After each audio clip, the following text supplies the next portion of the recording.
মিছিলে মুখরিত অটো চালকরা আজকে তাদের মিছিল নিয়ে কেন্দ্রীয় শহীদ মিনারের উদ্দেশ্যে রওনা হয়েছে এবং কেন্দ্রীয় শহীদ মিনার থেকে আজকে তাদের সমাবেশ শেষ করবে বলে জানিয়েছে তাদের প্রতিনিধিরা। আজকে তাদের শুনানো হয়নি, আগামীকাল তাদের শুনানো হবে। আপনারা জানেন যে সাবেক বিচারপতি মারা যাওয়ার কারণে আজকে তাদের শুনানিটি হচ্ছে না, আগামীকাল তাদের হচ্ছে। এবং অটো চালকের মুখ থেকে জানতে পেরেছি যে তাদের শুনানিটি 100% তাদের পক্ষে, বা আজকে যে রায়টি তাদের 100% তাদের পক্ষে আসবে বলে তারা আজকে হাসি মুখে তারা শহীদ মিনারের উদ্দেশ্যে তাদের আন্দোলন নিয়ে যাচ্ছে এবং শহীদ মিনার থেকে তাদের আজকের সমাবেশটি শেষ করবে বলে জানিয়েছে। দর্শক, আমরা দেখতে পাচ্ছি যে সামনে হাজার হাজার অটো চালকরা তারা শহীদ মিনারের উদ্দেশ্যে রওনা হয়েছে। আমি যদি একটু পিছনের দিকটি দেখাই তাহলে দেখতে পাচ্ছি যে হাজার হাজার অটো চালকরা তারা আনন্দিত হয়ে কেন্দ্রীয় শহীদ মিনারের উদ্দেশ্যে রওনা হয়েছে এবং তারা আনন্দিত হওয়ার কারণ হচ্ছে তাদের রায়টি তাদের পক্ষে আসবে এবং তাদের দাবিটি হচ্ছে তারা মেন রুটে নয়, তারা গলির ভিতরে অর্থাৎ এলাকার মধ্যে তারা অটো চালিয়ে তাদের জীবন নির্বাহী বা ফ্যামিলি চালানোর চেষ্টা করছে এবং প্রধান উপদেষ্টার কাছে তাদের এতটুকুই দাবি যেন তাদের অটো মেন রুটে নয়, তাদেরকে এলাকায় চালানোর সুযোগ করে দেওয়া হয়। আমরা আসছি অটো গাড়ির চলনের জন্য, যেভাবে অটো গাড়ি চলে,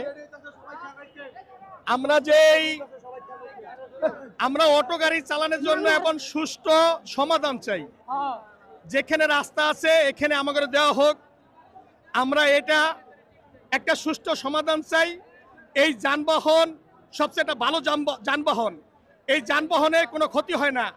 আমার পাশের রাষ্ট্র ওনরা এই যানবাহনের লেগিয়া চার্জিংয়ের একটা ব্যবস্থা করে দিছে, আমরা এই ব্যবস্থা পাই নাই। আমাকে এই সরকারের বিগত যেই সরকার চলে গেছে, এখন এই উপদেষ্টার আমলে আমরা চারটা ডাইল ভাত খাইতে চাই এবং সুষ্ঠুভাবে বাঁচতে চাই। আমাদের ছেলে সন্তানও লেখাপড়া করে, আমরা এরকম এই অটো গাড়ি চালাই। এখন ডিজিটাল ছিল আগে, এখনকার এই বাংলাদেশে এই বিদ্যুৎ যদি না খারাইতে পারি, এই পাই পেট্রোল চালিত গাড়ি, এই গাড়ি এখন আর চলার কথা না। এখন এই যুগে যদি এই গাড়ি চলে তাহলে কি হইব? যে এই রায় দিয়েছে, আমি হাইকোর্টের প্রতি শ্রদ্ধা এবং সংশোধন জানিয়ে এবং ঊর্ধ্বতম কর্মকর্তার কাছে যারা এই রায় নিয়ে কথা বলে তাদের দৃষ্টি আকর্ষণ করছি, আপনারা আমাকে চলার অনুমতি দেন। আমরা গরিব, আমরা চাইটা ডাইল ভাত খাইতে চাই। প্রত্যেকটা গাড়িতে ব্যাটারি আছে, আমার গাড়ি কেন চলবে না? আমি 15 টাকা ইউনিট 440 লাইন নিয়ে এই সরকারের আমরা এই কারেন্টের বিল দেই। প্রত্যেক মাসে 2 মাস 3 মাস পরে কারেন্টের বিল বাড়ে, আমি মিটার ভাড়া দেই। বৈধ লাইন দিয়ে 440 লাইন 70,000 টাকা খরচ করে লাইন নামাইছি, এখন আমি এই কারেন্ট চালাইতে পারব না। এটা তো আমি আনি নাই, এটা আনছে হলো গিয়া চায়নার থেকে একটা ভ্যাকসিনকো কোম্পানি। ওই ভ্যাকসিনকো কোম্পানি চালায় একটা সেনাবাহিনীর মেজর, সেখানে যাই আঙ্গুল দেখাইতে পারে না, আমার মতো রিক্সাওয়ালাকে আঙ্গুল দেখায়।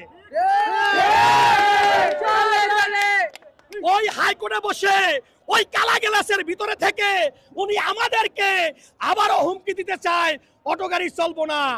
একটা স্বাধীন হয়েছে, যদি অটো গাড়ি না চলতে পারে আর একটা স্বাধীন হবে। আমরা তো এমনি মরে যাব। যেই বিচারক এই রায় দিয়েছে, ওই বিচারকের বাসায় আমার ছেলে সন্তানকে আবারও কাজে নিতে চায়।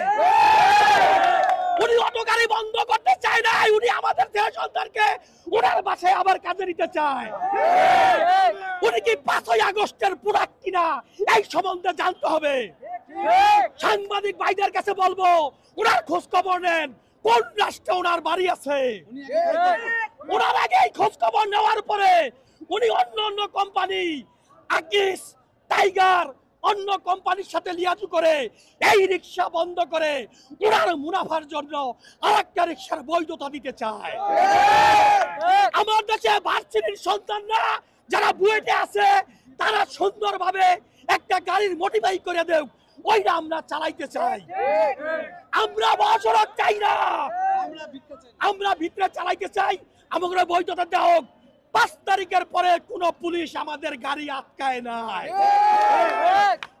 এই হাইকোর্টের রায়ের পরে আমাদের ব্যাটারি খুলিয়ে নেওয়া হয়, আমার ঘরে তার ছিড়িয়ে দেয়, আমাদের সাথে দুর্ব্যবহার করা হয়। আমরা নিম্ন আয়ের মানুষ। আমরা এখন থেকে বলবো, যারাই রায় দিচ্ছেন একটু বিবেচনা করে। সুপ্রিম কোর্টের একটা রায় আছে, এই অটো গাড়ির বিরুদ্ধে চলবো।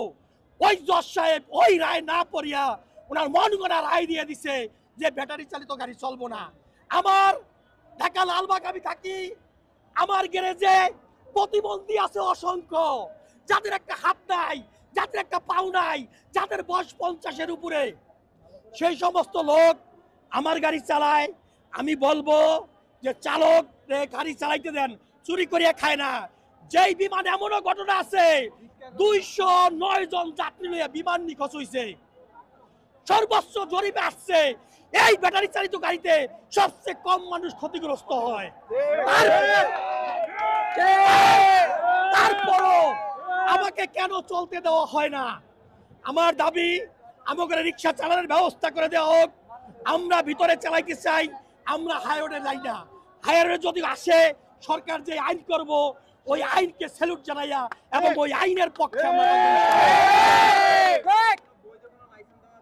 আমরা যদি এই সরকার যদি আমাদের কোনো বৈধতা লাইসেন্স দেয়, এই ঢাকা শহরে জরিপে আছে 12 লক্ষ রিক্সা, আমাদের যদি একটা বৈধতা লাইসেন্স দেয় সিটি কর্পোরেশন বা বিআরটিএ, তাহলে আমরা এই লাইসেন্সকে গ্রহণ করবো ইনশাল্লাহ। আমাকে লাইসেন্স দেওয়া হোক, আমরা লাইসেন্স চাই। আমরা একটা কথাই বলবো, ওই বিচারকের দৃষ্টি আকর্ষণ করছি যাতে উনি আমাদের পরিবারকে নিয়ে আর না খেলে। এই বলে আমার বক্তব্য শেষ করলাম। আধুনিক হয়েছে, আপনারা কি মনে করেন যে এই যে পায়ে চালিত রিকশা এটা তো অনেক আগের মডেল, এটা আপডেট হওয়া উচিত? পায়ে চালিত যে রিক্সা এটা যদি আপডেট করে তাহলে কোনো সমস্যা নাই, কিন্তু এখন এই দেশে এটা একটা সংস্কার দেশ। আগে মানুষ কিভাবে চলতো জানি না, এখন মানুষ কিভাবে চলে এই দিকে তাকাইয়া এই লাইন আমাদের দেওয়া হোক যাতে আমরা চালাইতে পারি।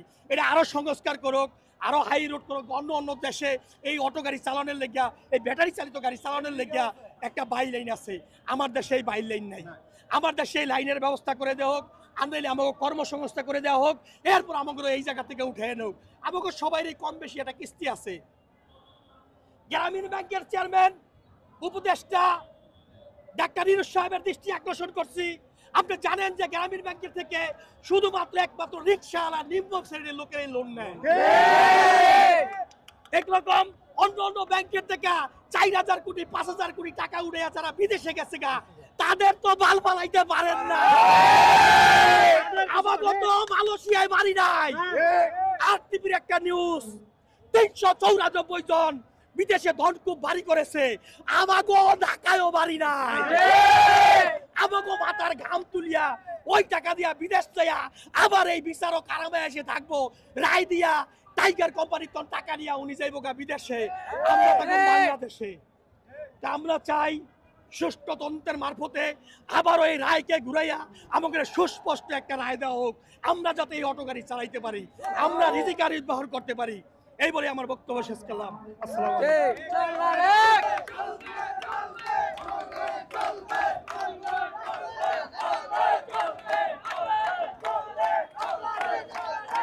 এই জায়গায় আসছি, আমি প্রতিবন্ধী 18 বছর আছি। আমি আজকে এই 18 বছর বাল বাচ্চা কষ্ট পাইতে আছি। সরকারের আমরা মনে করেন বছরে 1 লাখ টাকায় 16,000 টাকা ব্যাট দেয়। আমাদের টাকা দিয়ে এই মেট্রো রেল করেছে। একটা পুলিশের বেতন দিয়ে 10,000 টাকা, একটা পুলিশের বেতন দিয়ে 60,000 টাকা, একটা সাংবাদিকের বেতন দেয় 1 লাখ টাকা। আমাদের টাকা দিয়ে তাদের বেতন দেয়।